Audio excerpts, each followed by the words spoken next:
안녕하세요. 영성카페 더 힐링입니다. 오늘은 지난번 말씀드린 감추어진 질서의 2부로 데이비드 봄의 감추어진 질서를 우리의 본성과 관련지어 설명하려 합니다. 우선 감추어진 질서의 심리학적 관점을 말씀드리고 싶은데 이것은 마이클 텔보트의 홀로그램 우주 113쪽에서 찾아볼 수 있습니다. 감추어진 질서의 몇 가지 특징을 띠고 있는 심리학적 현상은 다중인격 장애다. 다중인격 장애는 둘 이상의 구별되는 인격이 한 몸속에 살고 있는 기이한 증후군이다. 다중인격자들에 대한 매우 시사적인 통계 중에 하나는 그들의 97%가 어린 시절에 흔히 매우 끔찍한 심리적, 성적, 신체적 학대의 형태로 심한 정신적 충격을 겪었다는 사실이다. 이것이 많은 학자들로 하여금 다중인격자가 되는 것은 영혼을 으깨는 듯한 극심한 고통에 정신이 대항하는 한 가지 방식이라고 결론짓게 만들었다. 요약하자면 다중인격 장애는 대부분 과거의 어떤 충격적인 일로 너무 괴로워 그 일을 겪은 본래의 자기 자신을 잊으려 인격이 불리한 결과로 생겨난다는 것입니다. 이것과 유사하게 우리가 고요하고 평온한 항구적인 우리의 본성 참자를 잊고 지금 우리 육신의 삶이 진짜라고 여기는 이유는 일종의 다중인격 증상처럼 태초에 어떤 충격적인 일이 있었기 때문이라고 생각합니다. 그 충격은 말하자면 일단은 신에게서 창조의 속성을 물려받은 우리는 종종 저는 이것을 태초의 가상현실 창조놀이라고 표현합니다만 사실 이러한 가상현실 창조놀이는 단지 매일 밤 꿈속에서 벌어지는 일입니다. 왜냐하면 꿈속 공간 및 상황은 다름 아닌 우리의 마음이 지어낸 것이니까요. 즉 가상현실 창조놀이 습성이 지금도 남아있는 것이라고 할 수 있죠. 어쨌든 태초의 어느 순간 가상현실 속 유한한 자아의 세계에 푹 빠진 나머지 본성으로 돌아가는 법을 잊어버리기 시작한 것입니다. 어떻게 보면 보고 듣고 만져지며 향, 맛의 느낌과 생각까지 경험하는 최첨단 가상현실 게임에 빠져 종료하는 법을 잊어버린 것과 마찬가지로 말이죠. 여기서 어떻게 빠져나갔더라? 가상현실 게임을 다루는 영화 주만지.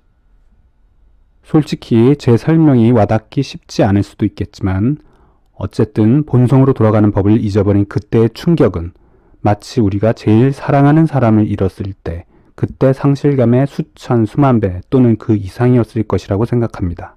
중요한 것은 결과적으로 그러한 충격이 다중인격 장애처럼 아예 우리의 본성을 망각하기로 한 우리의 결정, 즉 그러한 본성은 원래 없었어라는 마음속의 결심으로 이어졌고 결국 일종의 가상현실 세계만을 유일한 실제라고 생각하는 환영의 꿈이 본격적으로 시작되었다고 할 수 있습니다. 가상현실 영화의 백미라고 할 수 있는 13층.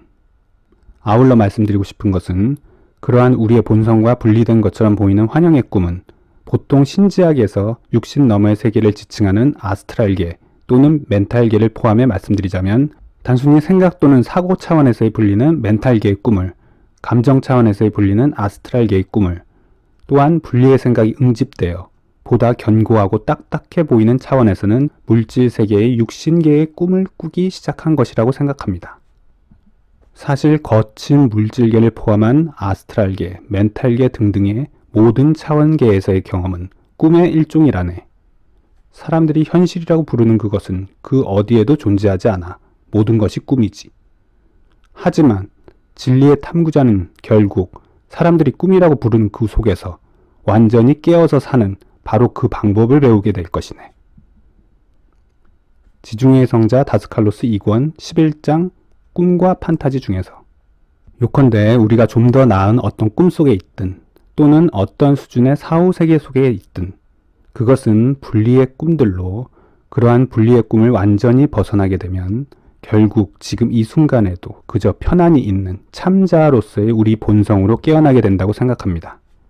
그럼 끝으로 이 상황을 지난번 말씀드린 감춰진 질서의 도로 비유하자면 마치 분리의 세계에서 음양의 이극성의 세계가 실제라고 아무리 주장한다고 해도 그러한 이극성의 세계는 고차원의 도의 관점에서는 그저 하나의 원운동으로 나타나듯 대부분 육신 자아 쪽에 치우쳐 있는 우리의 마음을 점차 본래의 자리, 즉 하나로움을 보는 참자의 시각으로 가져가다 보면 우리는 단지 분리의 꿈을 잠시 꾼 것일 뿐 참자와의 분리는 결코 일어나지 않았고 우리는 그저 편안한 상태로 변함없이 있었다는 사실을 자각하게 될 것이라고 생각합니다.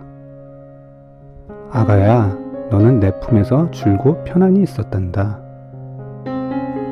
정리해보면 우리의 육심 삶 또는 그 너머의 물질 우주를 투사하는 감추어진 질서는 도, 불교의 공 또는 힌두교의 브라만에 해당하고 바로 지금 이 순간에도 지고하게 남아있는 우리 본연의 마음이 있는 곳입니다.